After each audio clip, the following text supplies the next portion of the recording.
जिला प्रशासन के द्वारा नगरीय निकाय चुनाव के लिए चुनावी जो रणनीतियाँ तय हुई थी, उस रणनीति के तहत में चुनावी घोषणा यानी कि जनसभाएं जो प्रत्याशियों के द्वारा की जा रही है, उस प्रत्याशियों की जनसभाओं करने के लिए, जनसंपर्क करने के लिए आज अंतिम दिन है। और आज के इस अंतिम दिन में हम वार्ड नंबर 24 शीतला माता वार्ड पहुँचे हुए और इस शीतला माता वार्ड में 4 प्रत्याशी हैं, एक कांग्रेस से, एक बीजेपी से और 2 निर्दलीय। इन चारों प्रत्याशियों के पास जाएंगे और चुनावी घोषणाएं क्या कुछ कहती है, क्या प्रत्याशी की घोषणाएं होती है, आम जनताओं के लिए घोषणा में क्या कुछ आम जनताओं के पक्ष में काम होते हैं, उनके उपलब्धियों के लिए काम गिनाए जाते हैं, वो तमाम चीज़ें हम प्रत्याशियों के पास जाएंगे। जैसे कि देखा जाए कि कांग्रेस से वार्ड नंबर 24 में कुलबीर सिंह छाबड़ा है और बीजेपी से यही सैंकी बग्गा का नाम है। वही अन्य में अगर देखा जाए तो एक तरफ निर्दलीय के रूप में रिजवान जमाल है और दूसरी तरफ माखन यादव है। ये चारों प्रत्याशियों के पास जाएंगे और वार्ड क्रमांक 24 के नगरीय निकाय चुनाव के लिए विकास कार्यों को लेकर क्या कुछ घोषणाएं पत्र जारी किए जा रहे हैं, वो सारी चीज़ों को, उन सारी घोषणाओं को उन तक के पहुंच करके उन सारी घोषणाओं को दिखाएंगे और दिखाने के बाद क्या कुछ घोषणाएं रहते हैं, उन पर जनता किस प्रकार से भरोसा करती है, ये तमाम चीज़ें हम आपको अन्य तस्वीरों के माध्यम से दिखाएंगे। लेकिन जिला प्रशासन के द्वारा अभी आज की तारीख में 9 तारीख का दिन है और 9 तारीख के दिन में आखिरी दिन की घोषणा कर दी गई है कि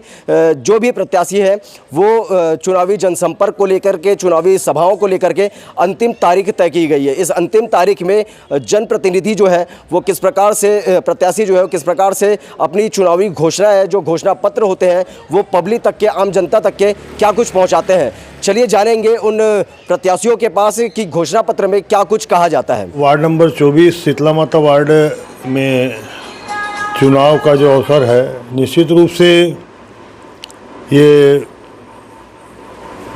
वार्ड मेरे लिए बड़ा सौभाग्यशाली है। मैं इस बात में सौभाग्यशाली हूँ, मैं खुद ही, कि हमने यहाँ पर जो मतदाताओं का विश्वास पाया, एक परिवार के समान रहा है आज तक के और आगे भी रहेगा। जो विश्वास उन्होंने व्यक्त किया हमारे वार्ड के माताओं, बहनों, बुजुर्गों ने, हमारे युवा साथियों ने, छोटे छोटे बच्चों ने, ये उनके आशीर्वाद का परिणाम है कि आज मैं लगातार पार्षद रहा हूँ और आगे भी उनका आशीर्वाद रहेगा, ये मुझे विश्वास है। वार्ड नया जुड़ा मेरा जमातपारा वार्ड, वहाँ पर सार्वजनिक भवन की आवश्यकता थी। मैंने इस बात को विश्वास दिलाया है कि एक नहीं 2 भवन सार्वजनिक जो है जमातपारा में बनाए जाएंगे और 6 महीने में ही भवन का काम भी शुरू हो जाएगा। तो जो सार्वजनिक भवन है वहाँ पर वो भी हो जाएगा। वहाँ पर एक भूरेश्वर महादेव मंदिर है, उसके पास में कमरे का निर्माण होगा। साथ में जमातपारा, साथ में दीवानपारा में जो हमारे महिलाओं के लिए और यहाँ के काम के लिए एक सार्वजनिक भवन, यहाँ भी एक निर्माण कार्य होगा दीवानपारा के हमारे नागरिकों के लिए। और सागरपारा नया जुड़ा है, तो सागरपारा क्षेत्र में भी हमारे यहाँ एक भवन निर्माण होगा और साथ में वहाँ पर किनारे रेलिंग जो है बाउंड्री वाल की जाएगी और बाउंड्री वाल करके हम वहाँ पर गिरती रानी सागर रोड के दूसरी तरफ एक खतरा बने रहता है, दूर करेंगे। और वहाँ पर जो कि सरकार द्वारा हटाया जा रहा था पूरी सागरपारा बस्ती को, तो हमने नागरिकों के साथ मिलकर उस सागरपारा को, पूरी बस्ती को रोका है। तो निश्चित रूप से मेरा सौभाग्य है कि हमने वो बस्ती को रोका है। आज मेरा ये एक सुनहरा पल भी है उस सागरपारा को अच्छे से बनाने का। तो सागरपारा के लोगों को वहाँ पट्टे दिलवाकर वहाँ पे जो प्रधानमंत्री आवास है उनसे उनका मकान बनेगा, क्योंकि पट्टे स्थायी जब मिलेंगे तो प्रधानमंत्री आवास का आवेदन जो है वो मान्य होगा। भाजपा के प्रत्याशी भी वहाँ पे प्रधानमंत्री आवास बनूंगा बोल रहे हैं, जबकि पूरे सागरपारा के हमारे नागरिक जानते हैं कि भाजपा राज में ही वो पूरे सागरपारा को हटाने के लिए इन्होंने पूरी ताकत लगाई थी। लेकिन उसके बाद भी सागरपारा हमने वहाँ पर नागरिकों के साथ मिलके जो सागरपारा बस्ती को रोका है और आज वो छलावा दे रहे हैं, घुमा रहे हैं कि हम प्रधानमंत्री आवास बना देंगे। तो जब पट्टे ही नहीं मिले हैं तो आवास कहाँ बनेगा? तो हम पट्टे भी दिलवाएंगे। कांग्रेस की तरफ से हमारा ये वादा है कि हम पट्टे भी वहाँ दिलवाएंगे और वहाँ पर प्रधानमंत्री आवास भी बनेगा, वहाँ पे पानी का बोरिंग का समस्या भी दूर होगा और एक बहुत अच्छा वातावरण सागरपारा में निर्मित होगा। नमस्कार। सबसे पहले आपके जितने भी व्यूवर्स हैं उन सबको मेरा नमस्कार। जो मेरा घोषणा पत्र है उसमें मैंने सबसे पहले ये बोला है कि यहाँ पर एक पार्षद कार्यालय खोलूँगा। पार्षद कार्यालय से भी जितनी भी योजनाओं का फ़ायदा है या उनको कोई प्रॉब्लम है जनता को यहाँ पर, तो वो वहीं पर से बात करके वहीं पर रख के काम किया जाएगा। और बहुत सारे जो मतलब यहाँ पर वार्ड में सब लोगों से मिलने के बाद बहुत सारे जो उनकी रिक्वायरमेंट है वो मैंने पता की है। जैसे जमात पारा में सामुदायिक भवन का बहुत बड़ा इशू है, बहुत सालों से बना नहीं है। उन लोग अपने लोकल फंक्शंस जो करवाने होते हैं, सेलिब्रेशंस करवाने होते हैं, वो उनके पास ऐसे उसके लिए कोई जगह भी नहीं है। और पिछले 25 सालों से इसके लिए कोशिश भी नहीं की है। और अगर कोशिश भी की गई है किसी पार्टी द्वारा, जैसे भारतीय जनता पार्टी ने बहुत कोशिश की तो उसको रोका गया है अपोजिशन पार्टी द्वारा। तो इस बार जो है, इस बार हमने अपने घोषणा पत्र में इसको इंक्लूड किया है कि सामुदायिक भवन बनाया जाएगा। और यहाँ जो ये वाला वार्ड है शीतला माता वार्ड कहते हैं, इसमें बहुत सारे आपको दुर्गा पूजा के समय दुर्गा उत्सव मंडली होती है। यहाँ पर बहुत सारे फेस्टिवल्स का, गणेश उत्सव के समय गणेश मंडली होती है, तो बहुत सारे फेस्टिवल्स यहाँ पर होता है। तो उनके यहाँ पर बहुत सारे मंच है। शीतला मंदिर वार्ड में बहुत ही धार्मिक वार्ड है, बहुत ही संस्कारधानी वार्ड है, तो उस मंच को आधुनिकीकरण किया जाएगा, उसके दिशा पे मैंने अपने घोषणा पत्र में लिखा है। साथ ही जो जमात पारा है वहाँ पर श्रमिक लोग रहते हैं, वहाँ पर जल भराव का प्रॉब्लम होता है, तो जल भराव की निकासी के लिए हम लोग काम करेंगे, वो मैंने घोषणा पत्र में किया है। और जो सबसे बड़ी चीज़ है, जो विकसित भारत की स्कीम है, प्रधानमंत्री आवास योजना, यहाँ पर बहुत कम लोगों को मतलब मिली है। पट्टा धारक जो हैं उनको हम लोग ने अपने घोषणा पत्र में किया है कि पट्टा धारक जो रहेंगे उनको भूस्वामी बना के उनके लिए प्रधानमंत्री आवास योजना के तहत उनको आवास दिलाया जाएगा। तो ये सब जो मेजर घोषणा है, अगर जैसे हमारा ये देखा जाए जमात पारा रानी सागर के करीब है, तो वो जो वहाँ पर चौपाटी की तरह उसको डेवलप करके जो स्ट्रीट वेंडर्स हैं उनको वहाँ पर सुविधा की जाएगी, उनके लिए डेवलप किया जाएगा वो एरिया को। और जो स्वनिधि लोन है, स्ट्रीट वेंडर्स हैं यहाँ पर, तो स्वनिधि लोन के तहत 30,000 तक के उनको लोन दिलवा के, कम इंटरेस्ट रेट में लोन दिलवा के उनके बिज़नेस को आगे बढ़ाने के लिए काम किया जाएगा। विश्वकर्मा योजना है, तो उसमें बहुत सारे कारीगर है, ये श्रमिक इलाका है, जैसे मैंने बताया जमात पारा सागर पारा। तो विश्वकर्मा योजना में 18 टाइप के मतलब जो काम दिए हैं, जैसे बढ़ाई के, मछली पालन वाले के, मतलब फ़िश नेट बनाने वाले, धोबी और लोहार और क्या बोलते हैं घर बनाने वाले राजमिस्त्री, तो ऐसे बहुत सारे लोग यहाँ पर रहते हैं। उनको भी अभी तक मतलब विश्वकर्मा योजना का फ़ायदा नहीं मिला है, उसके लिए काम करेंगे, उनको योजना उन तक पहुँचाएँगे।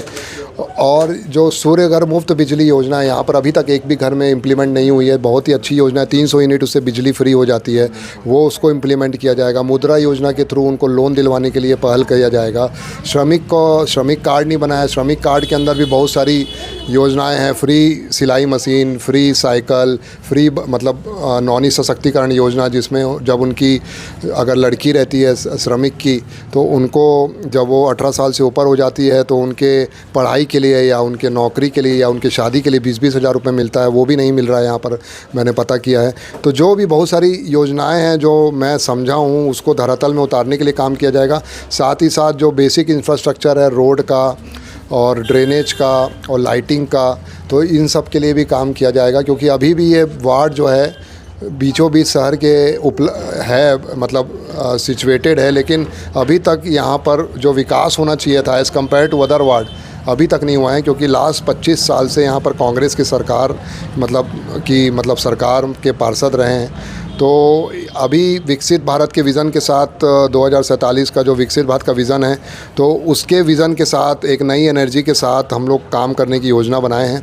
और ये योजना हमने अभी अपने प्रचार में भी घर घर तक पहुंचाया है, तो उससे जो यहाँ के लोकल वार्ड वासी हैं उनको बहुत ज़्यादा उत्साह है। और इस बार उन्होंने मन बना लिया है कि इस बार वो कमल छाप को मौका देंगे और इस बार यहाँ पर पार्षद बदलेंगे। बहुत सारी घोषणाएं हैं, हालांकि मैंने पॉम्पलेट तो छपाया नहीं हूँ, क्योंकि मेरे हाथ में भी कई बार पॉम्पलेट आए हैं, घोषणा पत्र आया है, लेकिन अफसोस का काम कभी हुआ नहीं है।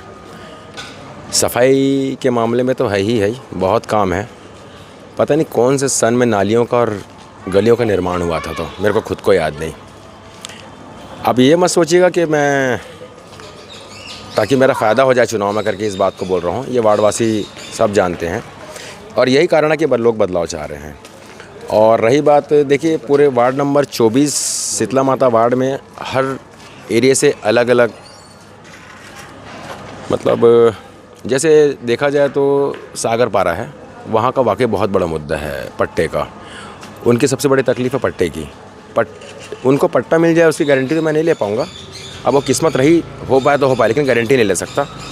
इतना ज़रूर बोलूँगा कि उनके लिए लड़ूंगा मैं। और जिस भी पार्टी में अगर बुलावा आया मेरा जीतने के बाद में, कांग्रेस हो चाहे बीजेपी हो, तो सबसे पहले मैं यही मुद्दा रखूँगा उनके लिए कि सागर पारा वालों के लिए पट्टे के लिए आप लोग क्या कर रहे हैं। और जहाँ सेटिस्फाइड लगा, ये बिल्कुल उनके बीच में ये सब बातें होंगी, तो उस पार्टी का मैं समर्थन करूँगा। पहला, दीवान पारा के लिए सफाई, पानी, सड़क के अलावा पार्किंग भी बहुत बड़ी समस्या है, क्योंकि शहर का मध्य स्थल है और हमको खुद को बहुत तकलीफ़ होती है, तो पार्किंग का भी रहेगा। जमात पारा के लिए सबसे बड़ा मुद्दा आ रहा है भवन का।